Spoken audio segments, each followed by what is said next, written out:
natin ang biyaya ng Lord para maunawaan po natin ang kanyang salita. Amen. Panginoon po namin Diyos, na banal at makapangyarihan sa lahat, kami po ay nagpapasalamat at nagpupuri sa inyo sapagkat kayo ang naglalagay sa aming mga puso ng pagnanasa upang matupad ang inyong kalooban sa aming mga buhay at magawa namin ang ninanais ninyo, lalo-lalo na sa kabuuan ng inyong church at sa mga local churches, Panginoon. Ito ay walang iba kundi ang ibahagi, ipangaral, at ituro ang Ebanghelyo ng aming Panginoong Diyos ang inyong mga salita. Upang aming pagkampalan ang dakilang atas na ibinigay ninyo sa inyong church. Humayo upang ipangaral at ituro ang inyong salita. At sa pamamagitan nito, ay patuloy na tumatawag kayo ng mga taong maliligtas at nadi-disciple para sa buhay na walang hanggan sa katitipan ng revelation. At ito ang pinakamataas na purpose kung bakit po kami ngayon ay ganitong uri ng gawain upang nasa ganon ay ma-rekindle, Panginoon, ang aming mga puso, ang aming mga buhay na gawin namin ang pag-evangelism sa mga tao upang sa ganon ay may mga tao makarinig ng gospel at ang lahat ng inyong ipinalaga sa kaligtasan ay magkakaroon ng buhay na walang hanggan sa pamamagitan ng inyong panawagan. Kaya dalangin ko po ang mga salita niyo po na maririnig at maipapaliwanag ay ipaunawa niyo po sa amin lahat.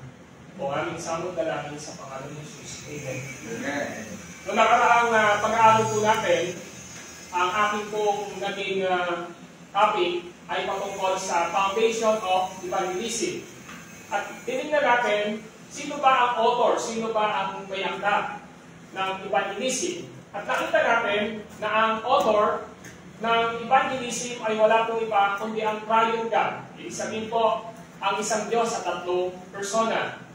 At makikita natin mismo sa Matthew chapter 28, nakita natin doon yung sinabi ni Jesus Christ sa Great Commission na umayo kayo at gawin yung alagad ko ang lahat ng bansa.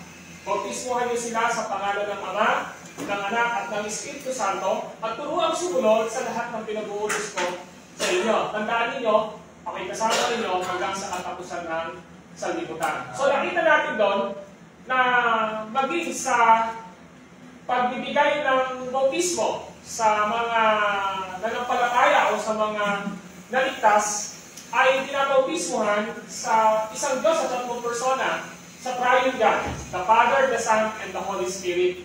So napaliwanag natin maayos doon na ang isang Diyos sa tatlong persona ang may akda ng evangelism at ito ay buhat pa sa walang hanggan, from eternity past. So ngayon, ang aming ituturo ay patungkol sa foundation foundation of evangelism. Doon pa rin po ako nakapokus ngayon. Ngayon, ang tanong natin, bakit ba tayo nag-evangelize? Sa ating kakayanan ba ay kaya nating masave by our eloquent words yung gagamitin natin sa mga tao para makumpita natin sila sa pananampalataya sa ating Panginoon sa Kristo? So nakikita natin sa panahon ito ngayon, napakaraming mga iba't ibang mga methods, di ba? Na makikita natin para makumbise yung taong makasalanan na lumapit sa ating Panginoong Diyos.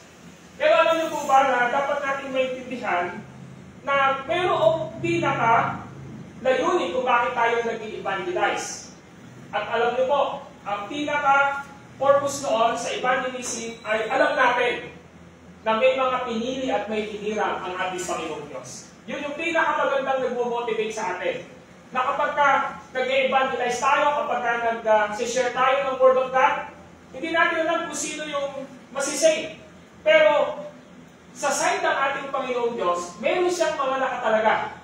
Meron siyang mga pinili para sa buhay na walang hanggan. Kaya kailangan natin iproklama, kailangan natin ibahagi ang salita ng Diyos sa lahat ng uri ng tao at sa lahat ng pagkakataon sapagkat ang gospel, ang Word of God, ang siyang tumatawag sa mga taong maliligtas na nakukonfirma na sila ay pinili ng ating Panginoong Diyos. So ang aking title sa umagang ito, ang paghirang ng soberanong Diyos at ang evangelism. So, ulitin ko, ang paghirang ng soberanong Diyos at ang evangelism. The election of a sovereign God and evangelism. Mula pa sa walang hanggan, ang Diyos ay nagtakda. O sa English po ay ordain ng mga mangyayari at kasama dito ang pagtatalaga sa patutunguhan ng mga tao. Naniniwala po ba tayo na ang Diyos ay all-knowing? Of course, yes, di ba? Ang Diyos alam niya ang lahat ng bagay. So, dahil all-knowing ang ating Panginoong Diyos, alam niya kasama sa plano niya na ang tao ay mauhulog sa kasalanan. Kasama po sa plano ng Diyos yun. Hindi lang po basta nangyari yun. So, ibig sabihin, ang ating Panginoong Diyos, lahat ng bagay ay alam niya. At isa dito ay ang pagtatalaga sa patutunguhan ng mga tao. Ang banal na pagtatakda sa patutunguhan ay tinatawag ito ng Biblia na predestination.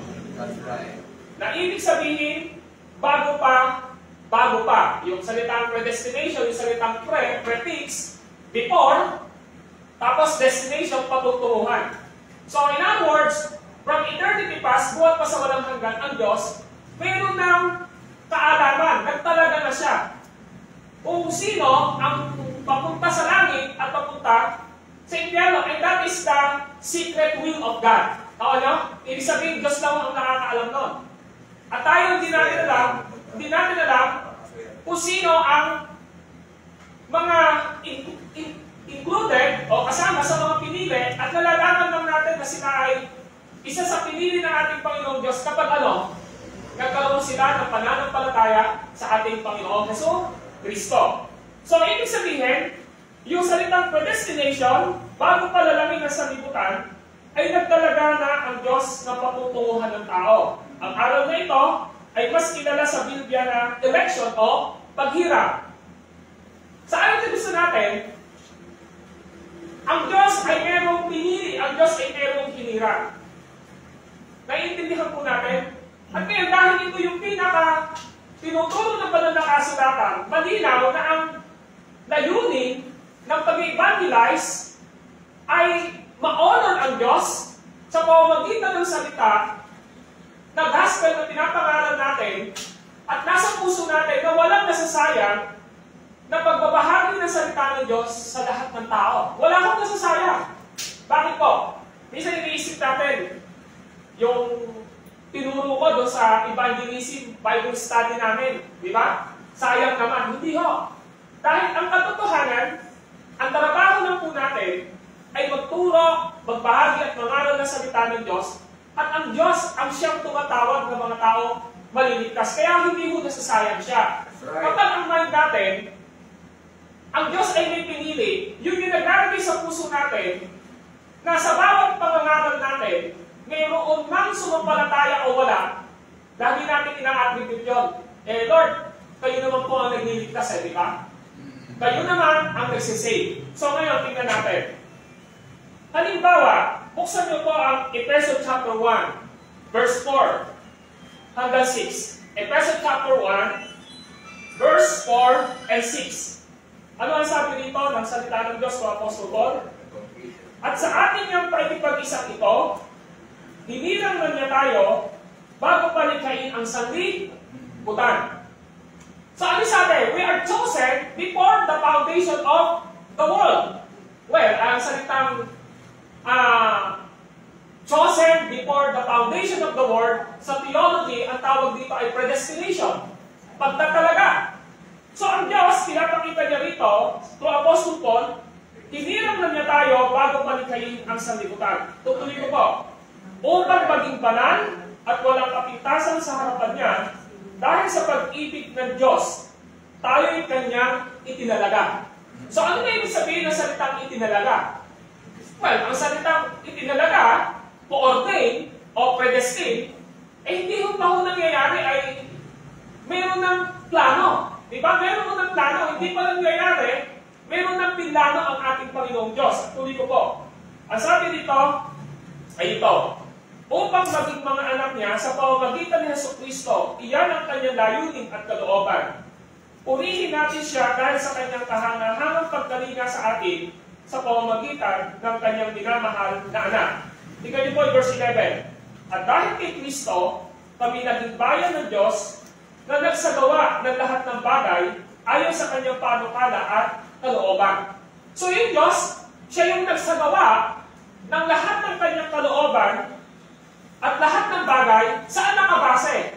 Ayon sa kanyang panukala at kalooban. So dito pinakikita ho sa atin na ang Diyos natin, from eternity past, mula pa ho sa walang hanggan, meron ng plano. At kasama dito, yung pagkahulog sa kasalanan ni Adan at ni Eva. Kaunin po punto ito. Ang tanong natin, kasama ba sa plano ng Panginoong Diyos ang pagkahulog sa kasalanan ni Adan at ni Eva? Of course, ang sagot ay oo. Bakit? Kasi isipin nyo, sinabi sa 1.7 ay 1.3, 1.4, hinirang na niya tayo bago palikhain ang sanlibutan. Ang tanong, kailan ba humirang at pumili ang Diyos ng mga maliligtas? After na mahulog ba sa kasalanan o bago mahulog sa kasalanan? Ano po yung sagot nyo? Sa iba po, tanong po, kailan pumili ang Diyos?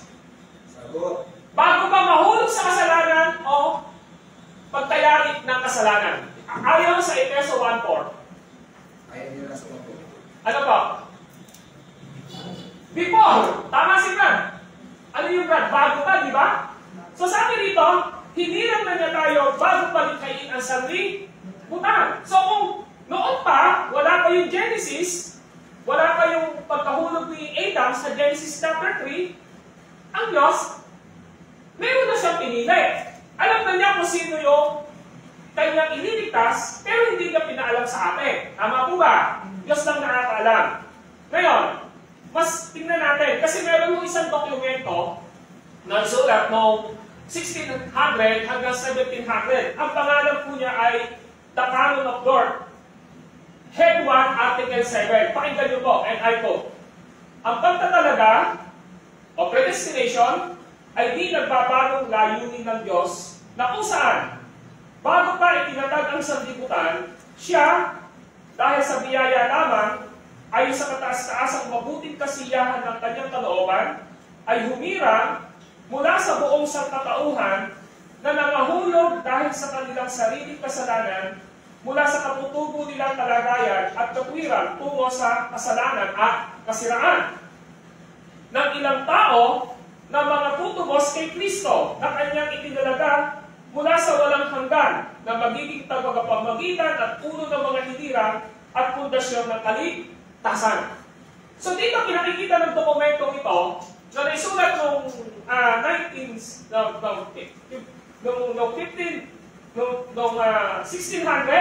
pinakikita rito yung layunin ng Diyos hindi nagbabago.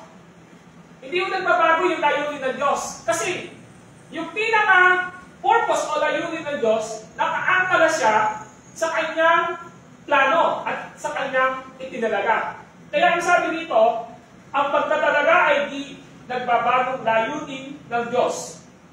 Hindi yung nagbabago ang layunin ng Diyos na kung saan, bago pa itinatag ang sanlibutan, siya dahil sa biyaya lamang, ayon sa kataas-taasang mabuting kasiyahan ng kanyang kalooban, ay humira mula sa buong sangkatauhan na nahulog dahil sa kanilang sariling kasalanan, mula sa katutubo nilang kalagayan at katwiran. So, ibig sabihin, alam ng Diyos na ang tao ay mauulog sa kasalanan, at dahil alam niya na mauulog sa kasalanan ang sangkatauhan, doon sa mga nahulog ngayon, ang Diyos ay humirang ng mga taong maliligtas. Ngayon, ano ba yung point natin dito? Dito sa Efeso 1:4 hanggang 6 at saka 11, at saka dito sa dokumento ng Canon of Dort. And this is my point. Bagamat ang Diyos ay may itinalaga o hinirang na sa kaligtasan, tayo na mga naligtas na at gumaganap ng gawain pang-evangelism ay nararapat na ibahagi, ituro at ipangaral ang Ebanghelyo salita ng Diyos sa lahat ng tao. Dahil Diyos lang ang nakakaalam ng mga pinili o hinirang niya. Malalaman lang natin na ang tao ay hinirang kapag sila ay pinagkalooban ng Diyos na pananampalataya na kapag-iligtas upang tumalima kay Kristo. So, hindi natin alam kung sino ang kasama sa mga pinili ng Diyos. Tao na?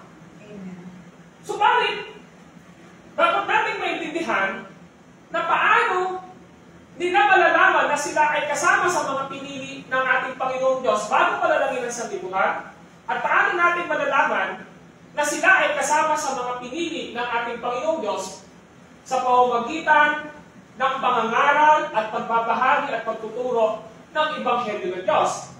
Kapag sila ay born again, regenerate ng banal na Espiritu, pinagkakalooban sila ng pananampalataya. Kanino? Kay Kristo. At dahil sa pananampalataya ngayon, nagkakaroon sila ng pagsisisi at pagtalikod sa kasalanan, at si Jesus ay naging tagapagligtas at Panginoon ng kanilang buhay. At malalaman natin na kapag ang isang makasalanan ay nangyari sa buhay niya ito, ito natin nalalaman na siya ay pinili ng ating Panginoong Diyos. So, ibig sabihin malinaw na ang salita ng Diyos, ang Ebanghelyo ni Kristo, ang tumatawag para maligtas ang isang taong makasalanan na hinirang ng Panginoon. Hindi yung tayo. Kaya nga minsan ang nangyayari, ang malaking problema po, nadi-discourage tayo, nag-evangelize, okay, pumunta tayo sa church planting, ginampalan natin yung tapat na pagtuturo natin ng Ebanghelyo ng Diyos, na salita ng Panginoon, kasama na yung panalangin at yung ibang mga pamamaraan, pero ang pinakapuso ay ang pagbabahagi at pangangalan ng salita ng Diyos. Tatandaan natin, nagtatagumpay ang evangelism. Bakit? Kasi nandun tayo upang tawagin ng Diyos ang mga makasalanang hinirang at hindi ho sa pamamagitan ng ating persuasion o pagkakaroon ng magandang pananalita. Kaya, kung may naligtas, alam natin na they are included sa mga pinili. Pero kung walang naligtas, alam natin na baka sila ay hindi pa prepare o baka naman talagang hindi kasama sa mga hinirang. Kaya mapapasin natin yung pinaka-trust natin, yung pagtitiwala natin, wala sa atin. Tama po ba? Asan ang pagtitiwala natin? Nasa Diyos po. At hindi mo tayo ang nag-decide kung sino ang maliligtas sa lahat ng tao na binabible study natin. Di po ba? Tinuturuan natin na mga unbelievers, hindi mo tayo ang nag-decide kung sino ang maliligtas. Ang Diyos po. Ang ating instrumento lang po tayo tagapagturo, tagapagbahagi ng salita ng Diyos. Ngayon, ano ba ang nagmo-motivate sa Lord? Ano ba ang nagmo-motivate sa Panginoon? Bakit siya nagliligtas? Yun yung unang tanong natin. Ano ang nagmo-motivate sa Diyos? Bakit siya nagliligtas? Now, pakinggan niyo po. Una, dahil ang Diyos ay mayroong pag-ibig sa kanyang mga hinirang. Tanong natin, nung sinabi sa John 3:16, sapagkat ngayon na lamang ang pag-ibig ng Diyos sa sanlibutan, kaya ibinigay niya ang kanyang bugtong na anak, upang ang sino man sumampalataya sa kanya ay hindi mapahamak, kundi magkaroon ng buhay na walang hanggan. Yung pagmamahal ba ng Diyos na binabanggit doon sa John 3:16 ay para ba sa lahat ng tao? Head by head o head to head? Para ba sa lahat ng tao? Ang sagot madalas ay ang pagmamahal ng Diyos ay para sa lahat ng tao. Di ba yun yung naiisip natin? Pero kung titignan natin mabuti at sabihin ko po na ang pagmamahal ng Diyos ay hindi para sa lahat ng tao, tataas po ang inyong mga kilay. And I will prove na ang pagmamahal ng Diyos ay hindi po para sa lahat ng tao. Tama po ba? Why? Unang-una, ang pag-ibig ng soberanong Diyos ay para lamang sa kanyang mga hinirang. Bakit? Balikan natin ang Efeso 1:4. At sa ating nga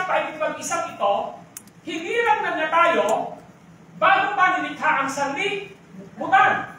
So yung pagmamahal ng Diyos ay para kanino? Para sa mga hinirang ng Diyos. Well, pero po sinasabi sa Book of John. Ano ang sabi sa Book of John?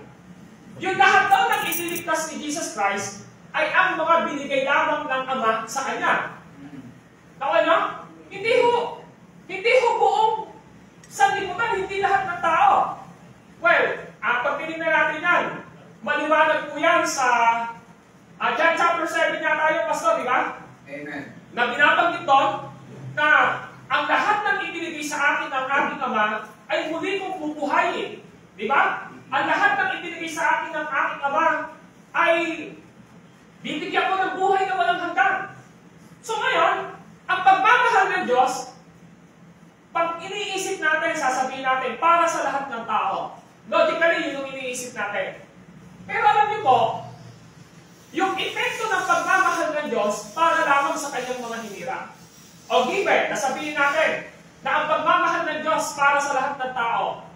Pero ang tanong natin ngayon dito, yung epekto ng pagmamahal ng Diyos na yon, para kanino? Para sa mga hinira at pinili ng Diyos. Kaya nga, ang basihan ng paghirang ng Diyos ay hindi nakasalalay sa mga hinira. Ulitin ko, ang paghirang ng Diyos o ang pagpili ng Diyos ay hindi po nakasalalay sa mga makasalanan o sa mga hinira. Hindi po ba? Bakit? Sinasabi ng Biblia, kundi sa sarili ng Diyos mismo. Sa sarili mismo ng Diyos, nakabatay ang kanyang paghirang. Hindi ho totoo na ang Diyos ay humirang dahil nakita na niya noong pa na ang tao ay sasampalataya kay Kristo. Ang paniniwalang ito po ay maling-mali. Ang tawag ho dito, foreseen faith. Halimbawa, meron ho mga naniniwala na kami na may pinili yung Diyos. Pero pinili sila ng Diyos kasi nakita ng Diyos na sila ay sasampalataya kay Kristo. Ang tanong, bakit sila pinili ng Diyos? Nakasalalay kasi sa nakita ng Diyos na sasampalataya daw sila kay Kristo. So sa ganitong punto, kanino nakabase ang pagpili ng Diyos? Sa kanyang sariling kalooban o dun sa tao? Sa tao po. Napansin na? Kasi paano kung hindi nakita ng Diyos na sasampalataya yung tao na hindi ba niya pipiliin? Ang tawag dito ay foreseen faith. Yung iba naniniwala na may pinili yung Diyos, yun nga lang, yung pagpili ng Diyos, nakabatay daw sa pananampalataya ng tao, kaya niya pinili noong pa. E di ang nangyayari po, kaya lang pala siya pinili ng Diyos kasi nakita niya sasampalataya. Saan na ngayon nakabatay ang pagpili ng Diyos? E di sa tao po, hindi po sa sarili niyang kalooban. Nakali po ito? So kaya ang paghirap ay hindi po foreseen faith o nakita pananampalataya. Dahil kung ito po ay tama, ang salvation nakabase na doon sa tao, hindi na ho sa Diyos. Ngayon, tuloy ko po. Bakit mali yung ganong paniniwala, yung foreseen faith? Dahil ang pananampalatayang nakapagliligtas ay regalo ng Diyos na humirang sa kanila na kung saan ito ang kaganapan ng kanilang panghiram. Buksan niyo po ang Efeso 2:8. Ano ang sabi ng banal na kasulatan sa Efeso 2:8? And I quote, dahil sa kagandahan loob ng Diyos, ay naligtas kayo sa pamamagitan ng inyong pananalig kay Kristo at ang kaligtasan ito'y kaloob ng Diyos, hindi mula sa inyo. Alam niyo po ba na ang pananampalataya po ng isang taong naligtas ay regalo ng Diyos? Ulitin ko, maging ang pananampalataya ng isang taong naligtas ay regalo ng Diyos. Bakit po? Ang sabi ni Paul ay ganito, dahil sa kagandahan loob ng Diyos ay naligtas kayo sa pamamagitan ng inyong pananalig kay Kristo. At ang kaligtasan ito'y kaloob ng Diyos, hindi mula sa inyo. Ang kaligtasan po ay kaloob ng Diyos, regalo. Hindi daw galing sa atin. Pero bakit binagin yung pananampalataya? Dahil ang pananampalataya ay means o kasangkapan ng Diyos upang ang tao ay magkaroon ng pananampalataya Kristo. Alam niyo po ba kahit po ang pananampalataya na salita mismo ay hindi nagliligtas? Hindi ho ang pananampalataya ang nagliligtas. Ang nagliligtas ay yung laman ng ating pinapanampalatayanan. Kaya ulitin ko, hindi ang pananampalataya mismo ang nagliligtas, kundi yung laman ng ating pinapanampalatayanan. Kung ang pananampalataya po ang nagliligtas, ano ang sabi ni Santiago? Sumasampalataya ka sa isang Diyos, hindi ba? Mabuti yan. Pero ang diablo, sumasampalataya at nanginginig pa. At ano, may pananampalataya ba ang diablo sa Diyos? Mayroon. Sabi, sumasampalataya ka sa isang Diyos, di ba? Mabuti yan. Ang diablo ay sumasampalataya at nanginginig pa. Ano yung ibig sabihin ni Santiago doon? Ang diablo, sumasampalataya na mayroong Diyos. Okay na? Ang diablo ay sumasampalataya na si Kristo ay Diyos. Ang diablo ay sumasampalataya na si Kristo ay tagapagligtas. Pero ano yung wala sa kanila? Yung pagtitiwala sa Panginoong Diyos. Ibig sabihin, ang paniniwala ng mga diablo, head knowledge. Okay na? Pero yung trust, yung pagtitiwala, dun sa Diyos, wala sila. Kaya sila ay nag-rebelde. Okay na? Nag-rebelde sila, dati sila mga angel eh. Ngayon, ang pinapakita ngayon natin dito, ang pananampalataya mismo ay hindi nagliligtas, kundi yung laman ng pinapanampalatayanan natin. Yun yung gusto ipakita ngayon dito. So, pinakita ngayon dito ni Santiago sa Efeso 2:8 na sa mga naunang talata, doon sa verse 1, pinakita ni Pablo doon, nung una'y patay kayo dahil sa inyong mga pagsuway at mga kasalanan. Then, spiritually, sabi niya, nagpailalim kayo sa prinsipe ng kasamaan, which is Satan. At sa verse 3, ang sabi niya doon, dahil dito, kabilang kayo sa taong pinapuputan ng Diyos. Yan ang kalagayan ng tao. Ang tao ay spiritually dead. Ang tao ay nasa ilalim ng kasamaan ni Satanas. Ang tao ay pinapuputan ng Diyos. Yan ang kalagayan ng tao. Yan yung kalagayan ng mga taong sinesiyera natin ng Ebanghelyo ng Diyos. Ngayon, tanong sinisolusyon. Sabi ng verse 4, tinubos tayo ni Kristo. Hanggang verse 7, puro nakikita natin, tinubos tayo ni Kristo. Si Kristo ang tumubos sa atin. Ang tawag po doon, niredeem niya tayo. Ano yung sabihin ng niredeem?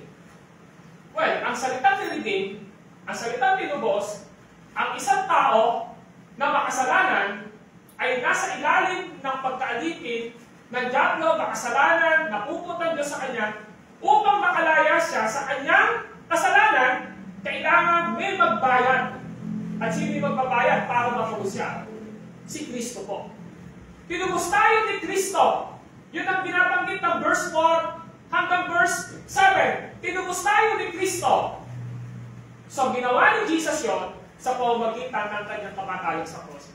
Tapos, biglang isinunod yung talatang 8. Na yun daw, pagtubos ng ating Panginoong Jesucristo na yun, ay kagandahang loob ng Diyos. Tawa na? Yung kagandahang loob ng Diyos na ito, na sinasabi, ay walang iba kundi ang ating Panginoong Jesucristo. Kagandahang loob ng Diyos. At ang sabi doon, sa pamamagitan ng kagandahang loob ng Diyos na ginawa ng ating Panginoong Jesucristo, ay naligtas kayo. Tapos ano nangyari? Ang tao, pinagkalooban siya ng pananampalataya dun sa ginawa ni Jesus Christ, na yun yung laman ng kanyang pananampalataya. Kaya ang laman ng pananampalataya binabanggit sa verse 8 ay walang iba kundi ang ating Panginoong Jesucristo, na siyang tumubos ng sala ng makasalanang tao sa krus ng Kalbaryo. Kaya binanggit yung pasunod at ang kaligtasan ito'y kaloob ng Diyos. It is a gift of God. Pag kasi sinabing gift, pinagtarabahuhan mo? Meron bang regalo na pinagtarabahuhan? Eh wala po. Ang gift ba nakabatay ito sa gusto mo? O doon sa nagbigay sa'yo? Kapag nirigaluhan ka, hindi naman pwedeng sabihin mo, ito yung gusto kong irigalo sa akin na ikaw yung nagdidipan. Hindi po eh. White blue pa. Di ba, ang nagdidetermine kung sino ang nagdi-decide para bigyan tayo ng regalo, yung giver. Amen. Kaya, ang kaligtasan na binibigay ng Diyos sa tao ay regalo. Hindi mo pinagtalabauhan, hindi mo agad hiningi, kundi binigay ng Diyos sa atin. At yun ay walang iba, kundi si Kristo. Kaya ibinigay ng Diyos ang kanyang kaisa-isang anak para mamatay sa cross para sa ating mga kasalanan. Kaya ang tawag doon ni Pablo ay hindi mula sa inyo. Hindi mula sa atin ang kaligtasan. Ngayon, bakit mahalaga po na maintindihan ng ito? Kasi ang pananampalatayang kaloob ay bunga ng paghiram ng Diyos. Tingnan niyo yung Efeso 1:5. Tayo ay kanyang itinalaga upang maging mga anak niya sa pamamagitan ni Yesu Kristo. Paano tayo naging anak ng Diyos? Nakasama sa pagtatalaga ng Diyos noon pa sa pamamagitan daw po ni Kristo. So walang basihan na magiging dahilan kung bakit tayo naging anak ng Diyos kundi sa pamamagitan ni Kristo. Ang paghiram ng Diyos na ito ay unconditional, na ibig sabihin hindi ito nakabatay sa tao kundi sa kanyang sarili mismo. Ngayon, tuloy ko po. Pinapakita rito na ang soberanong paghiram ng Diyos ay hindi nagbabago. Ito ang pahayag ng Diyos. Hindi mo nagbabago ang isipan ng Diyos sa kanyang paghiram. Una, tingnan niyo po ang Isaiah 46:10. Ano ang sabi ni Propeta Isaiah? Sa Isaiah 46:10, sasabi dito ng Word of God, sa simula pa'y hinulaan ko na at aking inihayag kung ano ang magaganap.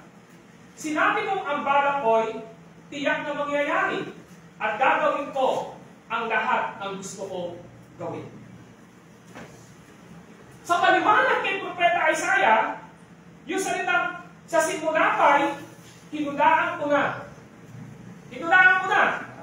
Sinabi ko na at aking inihayag kung ano ang magaganap. Yung lahat ng nagaganap, kasama sa pagliligtas sa makasalanan, noon pa, alam na ng Diyos. Sabi niya, sinabi kong ang balak ko'y tiyak na mangyayari. Ano yung balak? Ito yung plano niya. Tiyak daw na mangyayari, at ang sabi niya, gagawin ko ang lahat ng gusto kong gawin. Sa maliwanag kay Propeta Isaiah sa chapter 46 verse 10, na ang Diyos ay hindi nagbabago. Ngayon, Romans 8:30. Ano sabi ng Roma 8:30? Sabi ko ng Roma 8:30. At ang mga itinalaga niya ng una pa ay kanyang tinawag. Kailan ba nagtalaga ang Diyos? And the context is about salvation. Sa Romans 8:28-29, tumutukoy ito sa pagliligtas ng Diyos. At alam natin bilang mga Kristiyano at mga apostol, this is the chain of salvation. Ito ay kadena ng pagliligtas ng Diyos.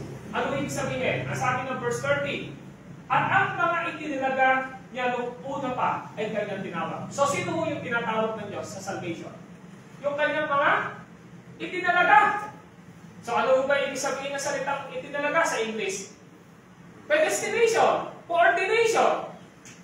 Yung tinatawag ng Diyos ay yung kanyang mga itinalaga. Ang tanong natin, kailan ba nagtalaga ang Diyos para sa salvation ng mga kasalanan nila? Efeso 1:4, bago pa nilikha ang sanlibutan. Kaya ang sabi rito sa Romans 8:30, at ang mga itinalaga yun nung una pa ay kanyang tinawag. Kaya isa ho sa pinaka nagbibigay ng comfort sa akin bilang pastor. Kapag nangaral ka ng salita ng Diyos, yung lahat ng itinalaga ng Diyos para sa buhay na walang hanggan ay kanyang tinatawag. Tatawagin at tatawagin ng Diyos. Eh kung meron pa akong Bible study, meron kang in-evangelize na 100. Eh kung walang naging bunga ng pagtawag ng Diyos sa kanila, hindi mo na problema yun. Baka wala talagang itinalaga ang Diyos para sa buhay na walang hanggan. Tama mo ba? Kasi yun yung sinasabi eh. Romans 8:30. At ang mga itinalaga, ang mga pinili niya noong una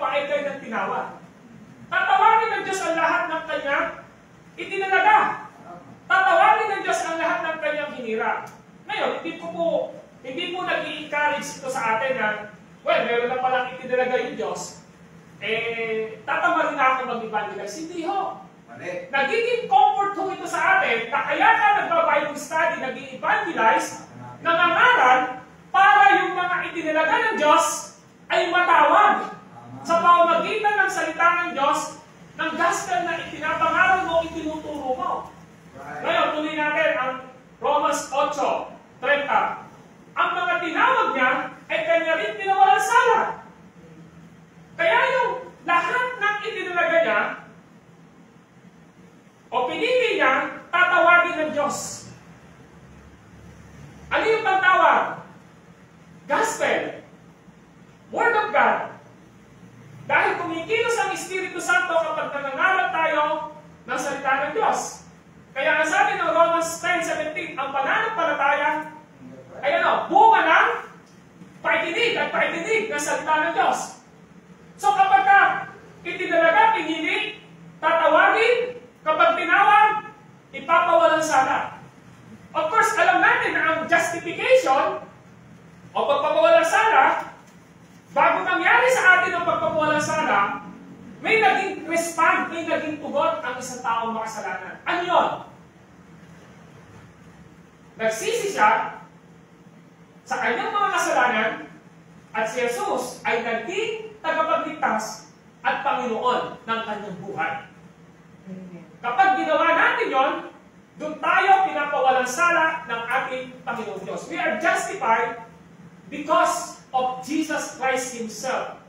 And the righteousness of Jesus Christ imputed to those who have saving faith sa kanyang buhay. Kaya yung salitang pinawalang sala, this is judicial. Ano yung sabihin dito? Once and for all. Wala akong dalawang beses na pagpapawalang sala sa justification. Once lang po ito. Ang justification, minsan na po, hindi yung dalawa, hindi tatlo.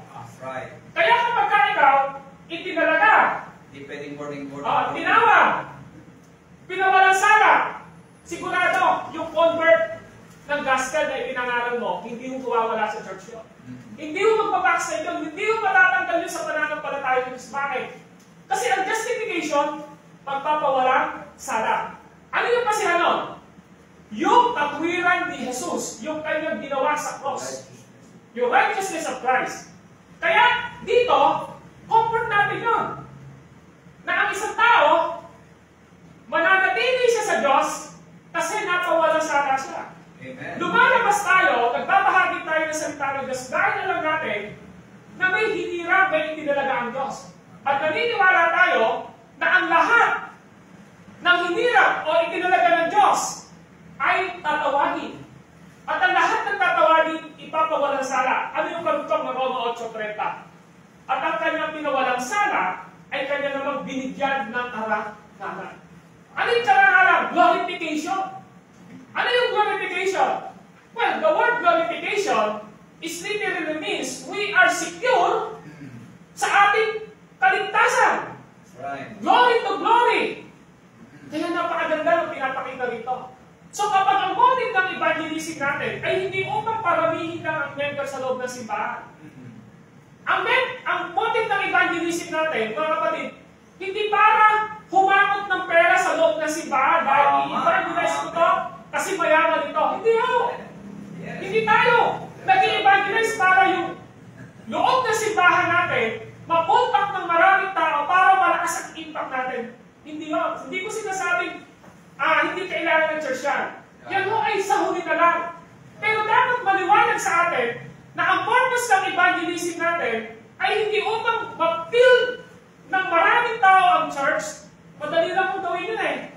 Sabi nga kanina, magbigay ka lang ng ganito, gumawa ka lang ng mga diskarte sa loob ng simbahan. Bakit nga hindi pupunta yung tao sa loob ng simbahan?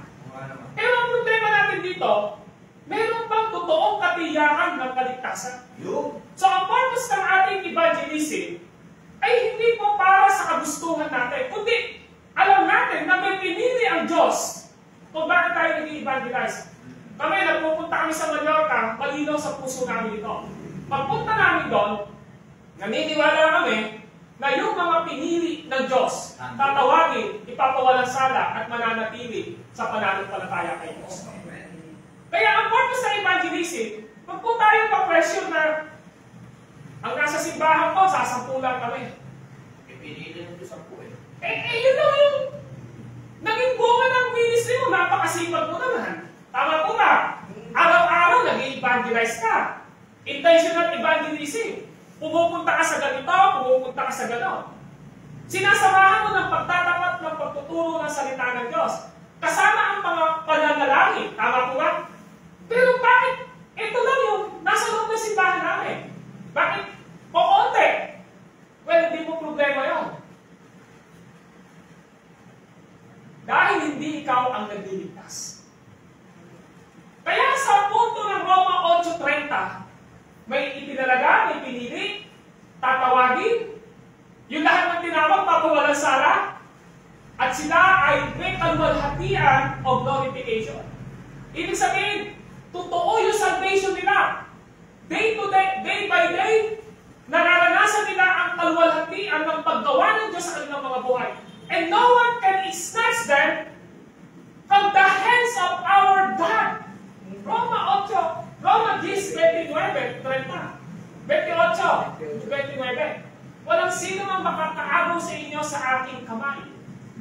Yan yung tunay na naligtas. So mga kapatid, the motive of our evangelism is not external, kundi ang motive ng ating evangelism, tawagin ng Diyos ang lahat ng nasa kanyang puso't kaisipan na mga itinalaga niya, hinirang niya noong pa. Kaya wala akong discouragement eh. Hindi ka mali-discourage. Di ba minsan nakakapagod? Panginoon! Napakasipag ko naman mag-evangelize, di ba? Panginoon! Ito yung ginagawa ko. Bakit ito yung nagre-respond na? Well, ang pinaka-comfort mo doon, hindi ikaw ang nagliligtas at hindi ikaw ang nagdidetermina ng pagliligtas. Kaya minsan nakakapagod. Ano gagawin ng mga pastor kapag ganun na yung nangyayari sa kanila? Humihiram na ng method o pamamaraan sa takbo ng mundo para masabi na successful na ang kanyang ministry dahil maraming pumapasok sa church nila. And that is wrong. Puro kambing na naman. That is wrong, yes. The purpose of evangelism is to call out, ang lahat ng humira. Yun yung gusto natin pakita rito. Sabi nga ako ng isang dokumento ng doktor sa Head 1, Article 11, ito ang sabi. At dahil ang Diyos ay lubos na marunong ba yung Diyos? Right. Kung marunong ang Diyos, bakit magrurulong-tulungan tayo sa Kanya? Nga naman. Kung yun yung sinasabi ng Biblia, bakit kailangan mo pang marunongin sa Diyos? Kung talagang yun ang tatawagin ng Diyos, yung lahat ng Kanyang itinalaga, yun na tatawagin niya, yun yung papawalang sala niya, yun yung glorify niya, ba't magrurulong-tulungan pa tayo sa Diyos? So sabi dito, at dahil ang Diyos ay marunong, hindi nagbabago, walang hanggan ang karunungan, walang hanggan ang kapangyarihan, ang kanyang paghirang ay di maaabala kapag may hinirang ng Diyos. Wala akong pwedeng makaabala o makahagdan na hindi maligtas ang tao niya. Okay na? Kapag dinalaan ng Diyos sa maraming tao na hinirang niya, magpapasalamat ka sa Kanya. Kung dinala ka ng Lord, doon sa mga tao, iilan lang ang hinirang niya, magpapasalamat ka pa rin. Dapat lang. Sabi ho ni Pablo sa Roman 9. Roman 9 ba yun? O this. Panginoon! Lahat ng mga propeta mo pinatay na! Sabi ni Elias. Si Elias ba yun? Ako na lang ang natitira. Di ba sabi niya? Ano sabi niya? Hindi. Meron akong itinira ng ilang libong lalaki daw? 7,000 lalaki na hindi sumamba kay Baal. Ngayon din sa panahon ito, may mga pinili pa sa biyaya ng Diyos na natitira. Sabi ni Elias, Panginoon, ako na lang mag-isa eh. Nagre-reklamo siya. Ano sabi ni Lord sa kanya? Elias, hindi ka nag-iisa. Ngayon nag-iisa ka. Pero meron akong itinira dyan ng 7,000 lalaki na hindi sumamba sumamba kay Baal. Ngayon, ang tanong doon, paano maliligtas yun? Well, kailangan may gawin si Elias. Kailangan may gawin sila. At ano yun? Ipahayag ang salita ng Diyos upang ang 6,000 lalaking iyon ay maligtas. Kahit sa libro ng Gawa, pakiano na po ako kung malapit na yan, sa libro ng Gawa, chapter 2, di ba, 120 lang? Pero ano yung nangyari? Nangaral lang si Apostol Pedro. Nangaral lang si Apostol Pedro. Meron bang kantahan doon? May altar call ba doon? Meron bang psychological na tumutugtog ng piano? I surrender all. At sinabi, pumunta kayo sa harap dito? Tingnan niyo po. Sa Gawa chapter 2, pagdating ng 38, ano sabi niya? Napaghabag ang kanilang kalooban at tinanong nila ang mga apostol. Ano ang gagawin namin upang maligtas kami? Hindi pa ko tapos ang preaching ni Peter. Convicted na yung mga tao.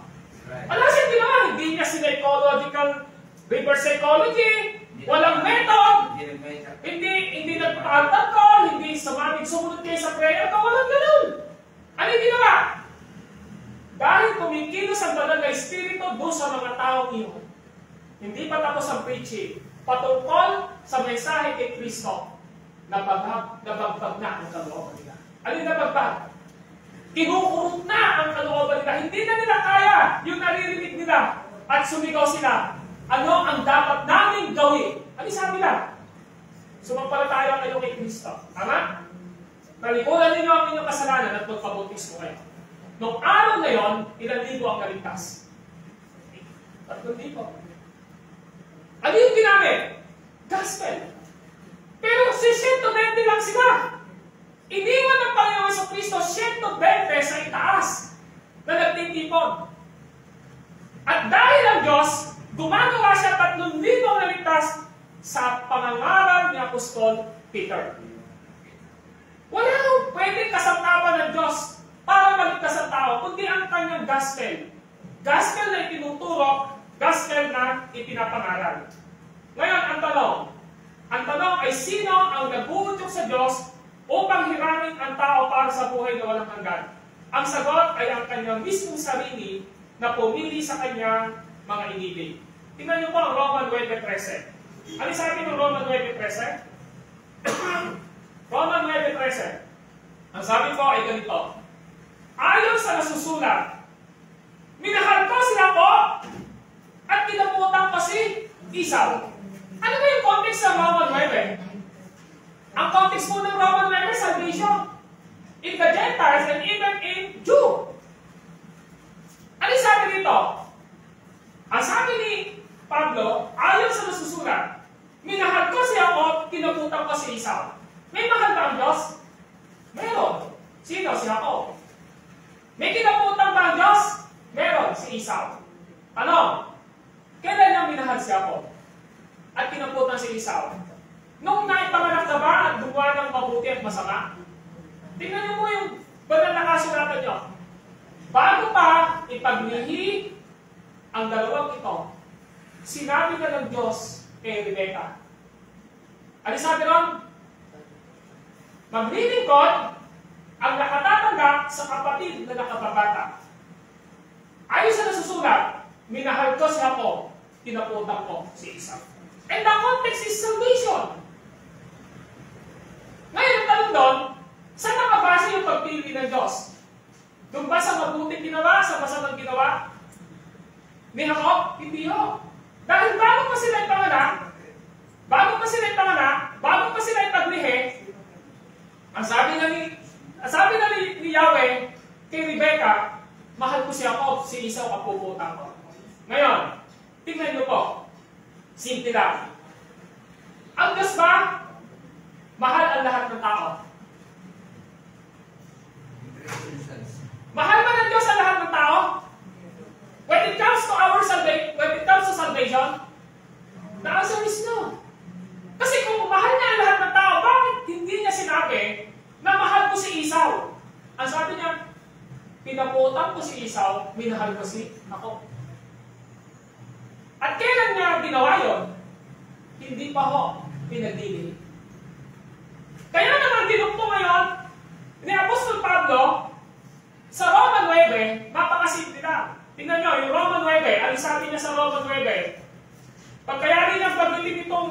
sinasabi natin minahal ko si Jacob, kinaputan ko si Esau. Ang sabi ng Roma 9 ay ganito. Now listen. Sa verse 16, kaya ang pasya ng Diyos ay nasasalig sa kanyang habag at hindi sa kalooban o pagsisikap ng tao. Kahit na yan?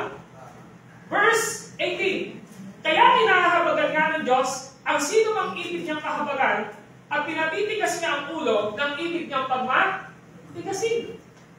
Ang Diyos mo ang nasusunod. Hindi mo ang tao. Aliwanag na yun. Amen?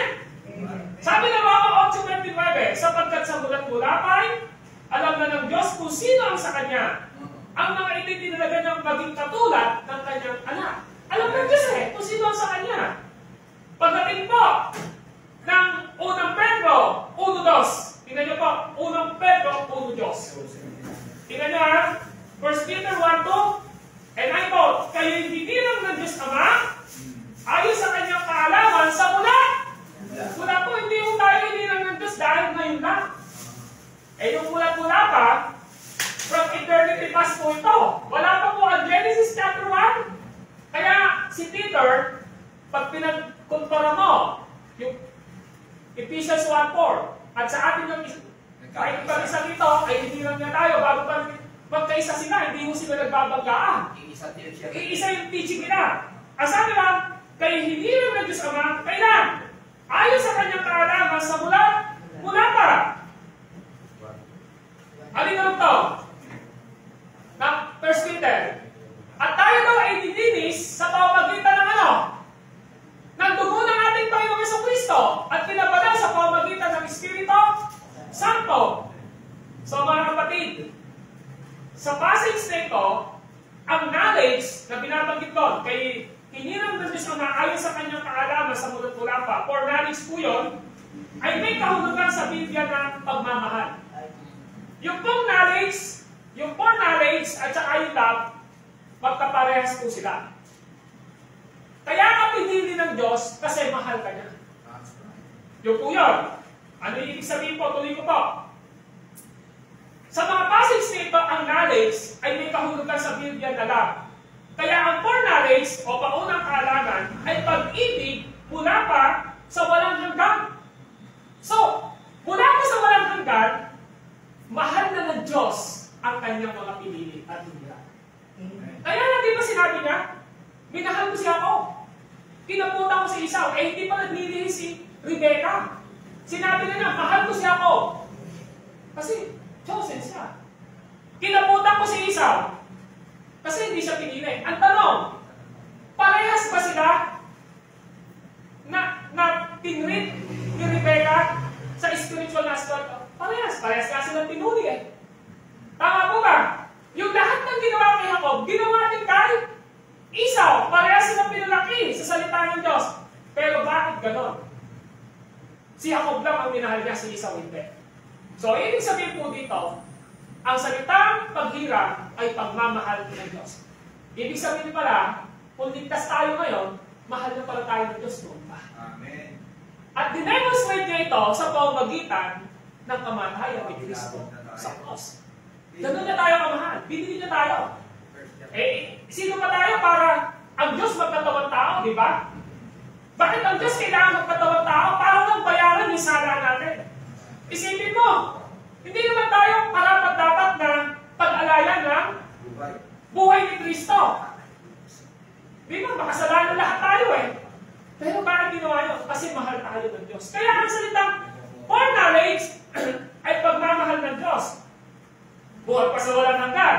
Kaya mahal ng Diyos ang mga hinirang niya buhat pa sa walang hanggan. Dahil sa kadahilanan ito, hinirang sila para sa buhay na walang hanggan. Ganun ba talaga ang Diyos na mahal niya ang iba at ang iba ay hindi? Sasabihin natin, napaka-unfair yata, Pastor, nung pinapangalan ng aral na yan. Napaka-unfair naman ng Lord. Mahal pala niya yung iba ay hindi. Unfair ba yung Diyos? Ito ang sagot. Ang alam ko ay ang kaisipan natin ay hindi kaisipan ng Diyos. At ang daan ng pamamaraan natin ay hindi daan at pamamaraan ng Diyos. Ayon sa Isaiah 55, verse 8 to 9. Ano sabi doon? Ang wika ni Yahweh, ang aking isipan, hindi ninyong isipan. at magkaiba ang ating daan. Kung paano ang langit higit na mataas, mataas sa lupa, ang daan isipan ko hindi maaabot ng akala. Amen. Ngayon, tanong, unfair ba ang Diyos? Good. Hindi, tayo lang nagsasabi ng unfair ng Diyos.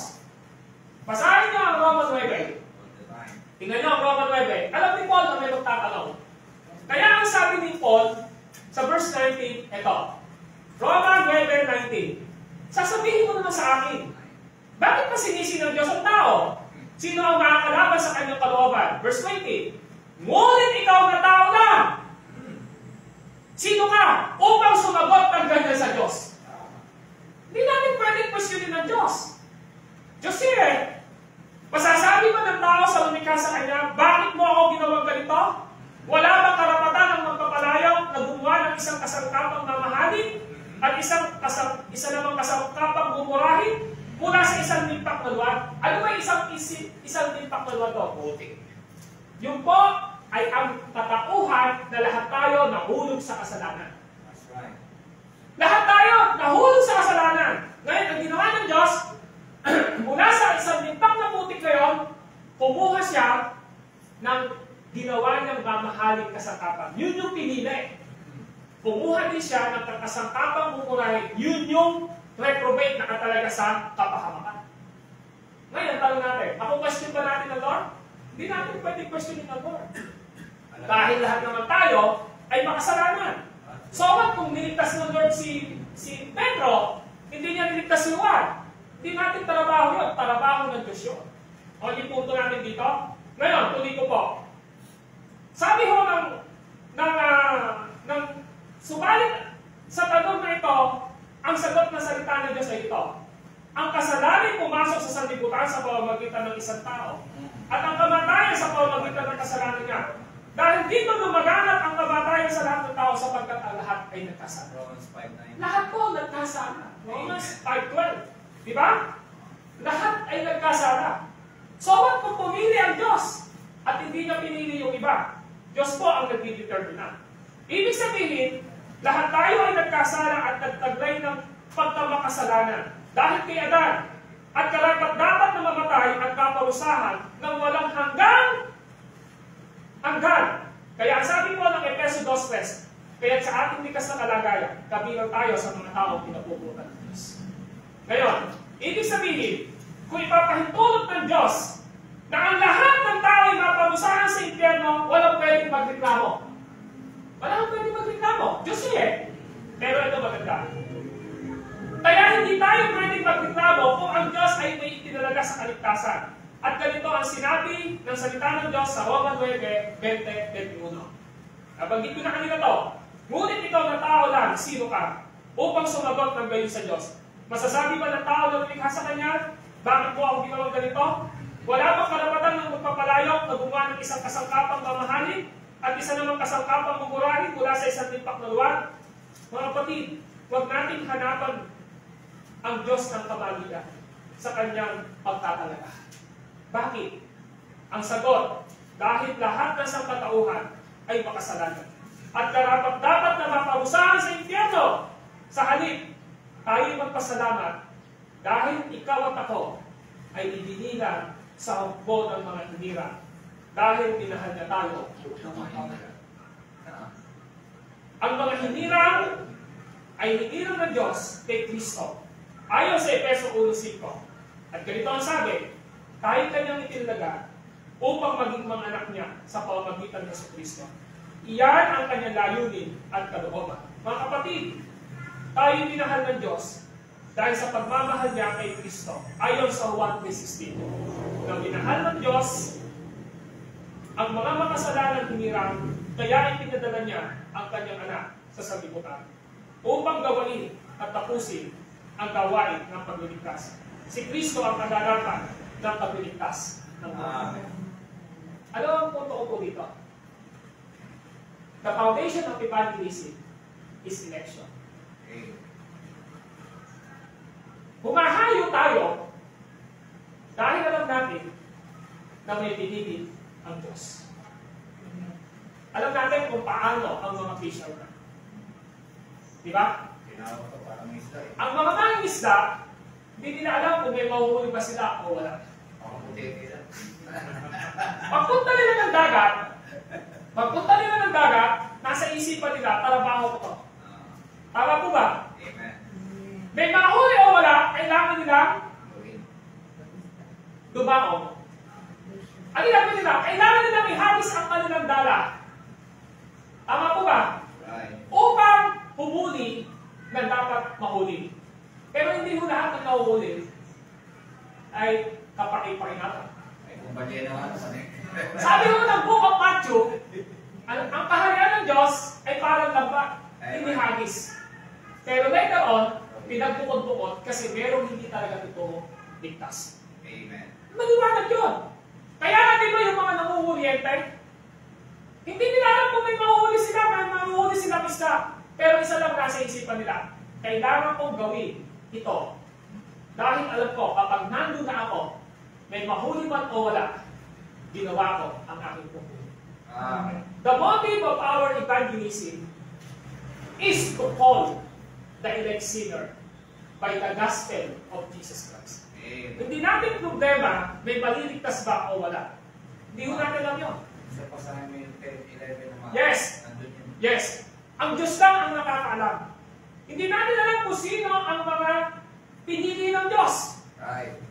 Ang alam natin, kailangan kong ipangaral ang gospel.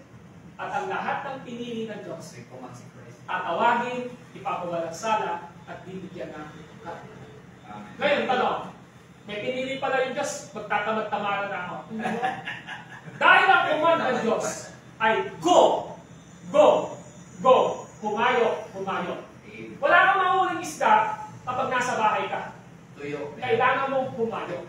Tama po ba? Ang salitang humayo, umalis ka sa isang lugar at pumunta ka sa isang lugar. Amen. Kung fisherman ka, wala kang mahuhuling isda sa bahay ninyo. Amen. Saan mo kailangan pumunta? Pumunta ka sa karagatan. Pumunta ka sa ilog. Pumunta ka sa patubig. Saan tayo dapat pumunta? Palengke. Pumunta kayo. Ano na yun? At kasal, ano na yun eh? Parang ano na yun, proselyting na yun eh. Diba? Maraming church na gano'n. Okay. Nag-proselyte, hindi nag-evangelize. Nakitayo yung church kasi lahat ng nagpuntang member, galing na sa ibang simbahan. Lalo na yung mga mega church. Eh, victory, ganyan ang victory. CCF, ganyan ang CCF. Day by day, ganyan yung sila. Mga proselyting po yun eh. Iba ho ang evangelism na karugtong ay church planting kaysa sa trust planting. Iba yung evangelism sa sulod winning. Magpalapos na tayo dyan. Ngayon mga kapatid, ibig sabihin, hindi po may pinili ang Diyos, ihintayin natin lumapit sila. Hindi o. Patay sila spiritually, kailangan may gawin ng church. At ang mandate ay Matthew chapter 28. Humayo kayo. Go therefore. Preach the gospel. Acts chapter 1 verse 8. Magiging saksi ko kayo sa Jerusalem, sa Judea, sa Samaria, hanggang sa dulo ng daigdig. Yes, may pinili ang Diyos, pero nagdidemand ng evangelism upang matawag ang mga taong pinili. So, kaya wala ko tayong discouragement, di ba?